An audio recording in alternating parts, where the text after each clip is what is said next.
And this is a Fox News alert tonight. There are two major late-breaking developments regarding the trio of scandals that have effectively paralyzed the Obama administration in recent days. Now, first, a short time ago at the White House, the president made a rare late-day appearance before cameras to announce the resignation of the acting commissioner of the IRS. Now, that departure comes just days after we learned about the tax agency's efforts to target conservative organizations during the 2012 election cycle. Now, we're going to have much more on the president's remarks and the fallout from the IRS's enemies list scandal over the course of the next hour. Now, meanwhile, tonight, the White House has released 100 pages of emails related to the Benghazi talking points. Now, Republicans have been asking for this information to be made public for quite some time as they continue to investigate who was responsible for editing these documents. Now, you may recall that the White House has denied making any substantive revisions prior to Susan Rice's infamous appearance on the 5 Sunday talk shows, but is there any evidence inside this unexpected document dump to prove otherwise? Our very own James Rosen has been scouring these emails, and he has the answers tonight. James. Sean, good evening. These 94 pages of declassified emails raise a number of questions, but already appear on their face to contradict some prior statements by White House Press Secretary Jay Carney. Here's one of them. But the only edits made by anyone here at the White House were stylistic and non-substantive. They corrected the description of the building or the facility in Benghazi from consulate to diplomatic facility and the like. In fact, fairly early in the process, at 6:52 p.m. on September 14, John Brennan, then a White House staffer, now director of CIA, passed along his changes, including striking a line about the intruders having hailed from across many sectors of Libyan society. On September 18th, Carney said this at the White House. Our initial information, and that includes all information, we saw no evidence to back up claims by others that this was a pre-planned or premeditated attack. No evidence. In fact, the CIA's early drafts of the talking points stated, quote, "We do know that Islamic extremists with ties to al-Qaeda participated in the attack." That language survived for about 5 hours. By 4:42 p.m. on the 14th, however, al-Qaeda and attack were gone, replaced with, quote, "violent demonstrations." Nonetheless, at 9:43 that night, a CIA official wrote to a colleague at Langley, "FBI says al-Qaeda, not al-Qaeda in the Islamic Maghreb, was involved, and they are pursuing that theory. So we are not ahead of law enforcement now. So are we cleared to send to Congress?" The answer came back no, and the scrubbing of the talking points accelerated over the following day, a Saturday. There's more, Sean, much more to these documents, including a reference by then State Department spokeswoman Victoria Nuland to some offline consultations between my building's leadership and national security staff. As to the members and outcome of those deliberations, we have, at this hour, no documents at all. Sean. All right, James, big development tonight. Thank you so much. And for more on this breaking news, we turn now to the reporter who first exposed the White House and State Department's involvement in editing these official talking points. Joining me now from the Weekly Standard, our friend Stephen Hayes is back with us. Steve, you did a great job in pointing this out originally. We had 12 different versions that emerged. The first one was right. By the time we got to the 12th one, an entire web of lies was built. What do you get, as you had put this together, now we've got the emails, what do you take out of the emails that reinforce what you originally reported? Well, I think they do. I mean, I think that's the sort of the big story. They confirm the stuff that we've reported before.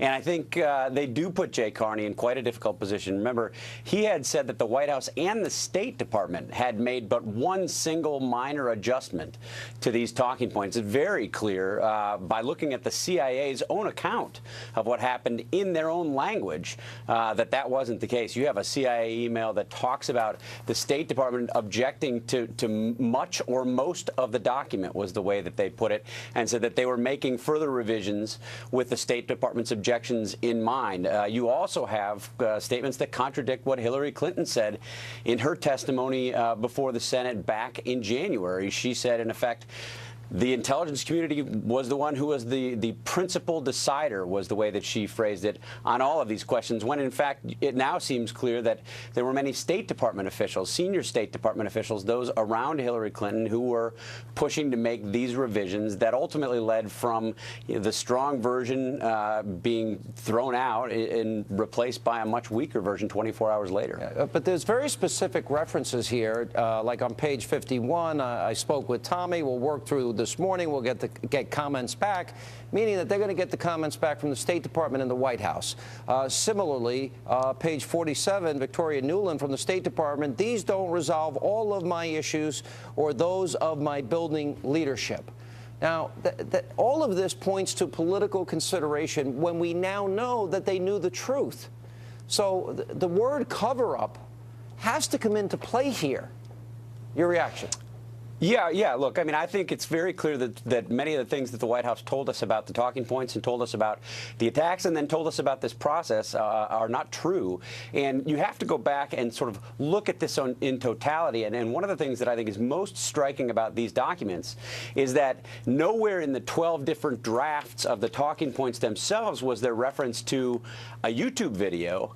And only on page 93 and 94 is there any reference at all to a movie. And those emails with that reference to a movie are the emails that come out of this Deputies Committee meeting on Saturday morning, where many of these changes were implemented. So I think, that raises additional questions about if all of these people are contributing their ideas and trying to figure out what to tell the American people about what happened in Benghazi, and there aren't any references to the YouTube video in the actual talking points, and nobody in all of this email traffic makes any suggestion that we include this point about the YouTube video, which of course became a central part of the administration's explanation as to what had happened in Benghazi. All right, but let's go back to the hearings last week and Gregory Hicks and the things that he said and the things that we learned. We learned that the CIA warned that they better prepare for the worst-case scenario, an attack. We know that there had been earlier requests for additional security. All of these were denied. Denied by who? We still haven't fully confirmed.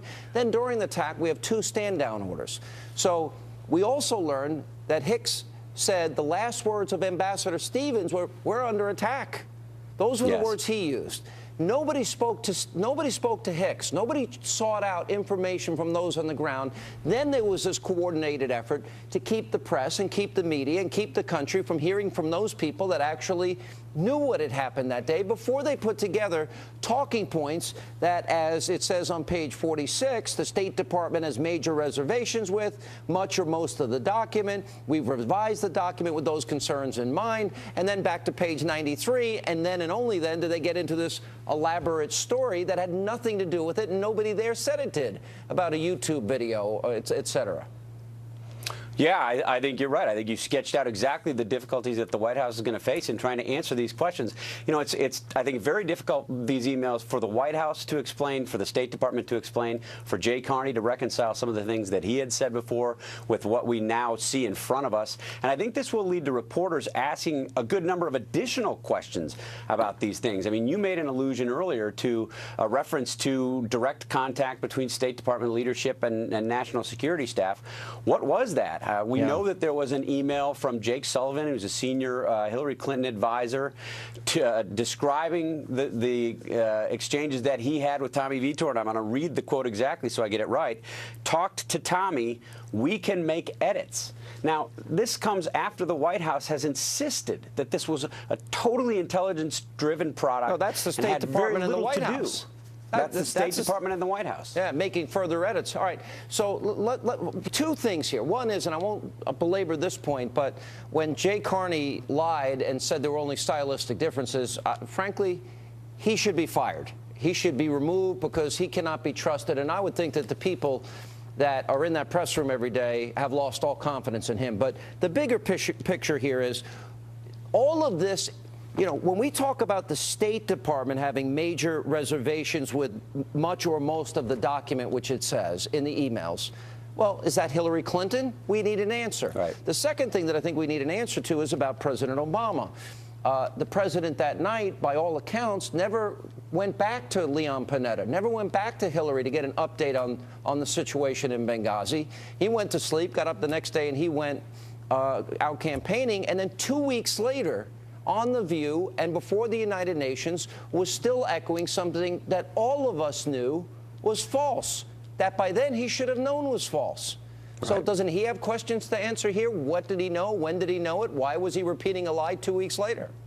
Absolutely. I think he has questions to answer. I mean, he's the one, we don't have any accounting for him for the vast part of that night. And Hillary Clinton, as you say, I mean, these are many of her top advisors coming up with these changes or pushing revisions. Is it really possible that she didn't know?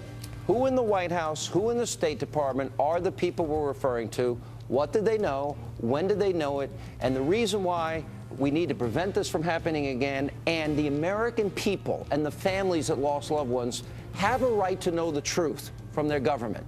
I think, to me, that sums it up. Anything you want to add?